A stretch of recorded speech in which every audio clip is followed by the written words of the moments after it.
डुमस बीच, आत्माओं की रेत। गुजरात का सूरत शहर, जो अपनी चमकदार हीरे की दुकानों और व्यस्त बंदरगाहों के लिए प्रसिद्ध है, वहीं से कुछ किलोमीटर दूर अरब सागर के किनारे फैला है एक अजीब सा समुद्र तट, डुमस बीच, डमास बीच। दिन में यह जगह किसी आम बीच की तरह लगती है।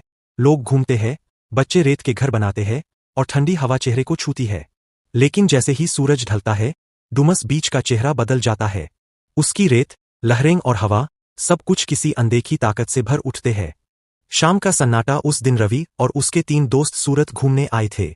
स्थानीय लोगों ने उन्हें चेतावनी दी, भाई, रात में डुमस बीच मत जाना, वहां आत्माएं घूमती है। रवि ने हंसते हुए कहा, अरे भूत प्रेत जैसी कोई चीज नहीं होती, बस अफवाहें हैं। और सब हंसते हुए रात के करीब 10 बजे बीच की ओर निकल पड़े। जब वे वहां पहुंचे तो चारों ओर घना कोहरा छाया था। समुद्र की लहरें अंधेरे में टकरा रही थीं और रेत पर कदम रखते ही एक ठंडी सिहरन सी महसूस हुई। रेत का रंग भी बाकी बीचों की तरह सुनहरा नहीं, बल्कि काली थी, जैसे किसी ने उसमें रात को मिला दिया हो।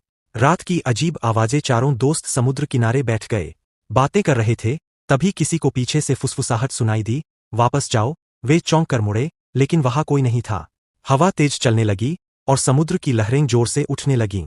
रवि ने मजाक में कहा, लगता है भूत को हमारा मजाक बुरा लग गया। तभी अचानक रेत में जैसे कदमों के निशान उभरने लगे, पर कोई इंसान वहां नहीं था। निशान धीरे धीरे उनकी तरफ बढ़ने लगे।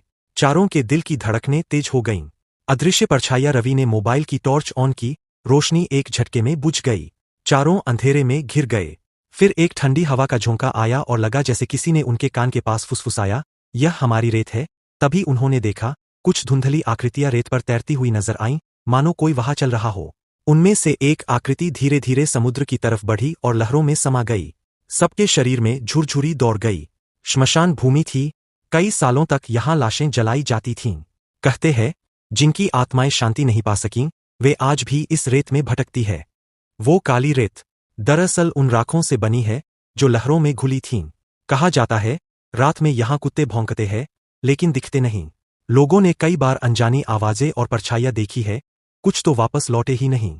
अंतिम दृश्य। रवि और उसके दोस्तों ने उस रात की बात किसी से नहीं कही, लेकिन आज भी जब वह अकेले में होता है तो कानों में वही आवाज गूंजती है, वापस जाओ। डुमस बीच आज भी सूरत का एक लोकप्रिय पर्यटन स्थल है, पर जो लोग वहां गए हैं वे जानते हैं, दिन की रेत में जितनी चमक है, रात की रेत में उतनी ही आत्माओं की खामोशी छिपी है। कहते हैं, अगर कभी डुमस बीच जाओ तो सूरज ढलने से पहले लौट आना, क्योंकि वहां की रेत सिर्फ रेत नहीं, आत्माओं की यादें हैं।